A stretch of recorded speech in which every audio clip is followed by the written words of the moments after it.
The country cannot therefore afford any further delay in resolving the many problems in the telecom sector which my government has inherited from the past.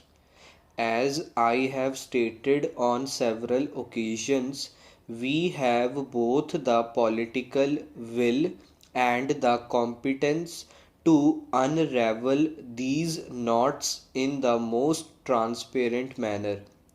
In doing so, we will be guided solely by national interests, to which all other sectoral interests must become subordinate.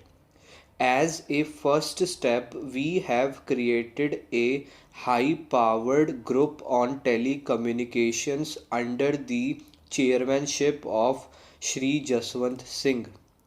It has been mandated to recommend to the government on the following: 1. Create a strong, independent, and credible regulatory framework by strengthening the Telecom Regulatory Authority of India. The government will move to suitably amend the TRI Act if found necessary by the group to achieve this objective.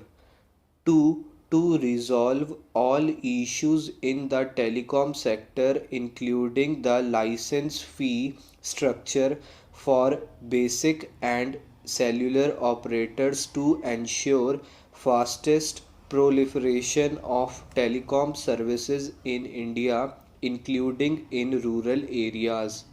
As I have stated before, the government will take suitable action in this matter before the end of the year.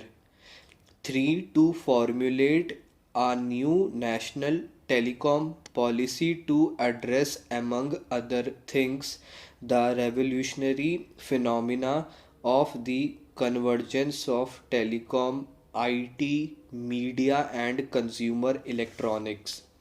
This suggests that we may have to create a common policy and regulatory framework for telecom, broadcast, cable, internet, and other aspects of convergence.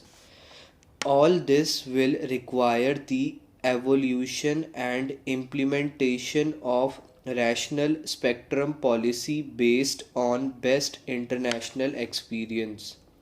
In dealing with this important task, I have directed the group not to tinker with the issues but to come up with a fundamental and lasting solution that will both meet the needs of the country and also take into account the rapid technological changes in this dynamic sector.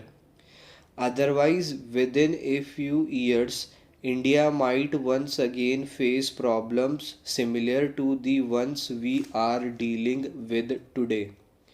The solution must, among other things, address the national objective of rural telephony. We cannot expect the DOT alone to undertake this important social obligation.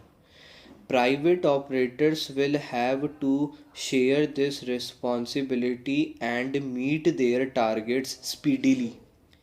There is also a need to use many different technologies simultaneously, especially wireless, to ensure cost effective and rapid spread of telephones in villages and hilly areas.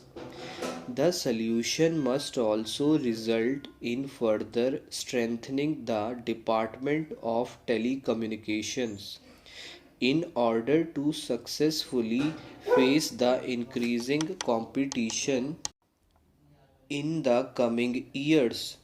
There are many examples in the world where state owned telecom organizations have become major players.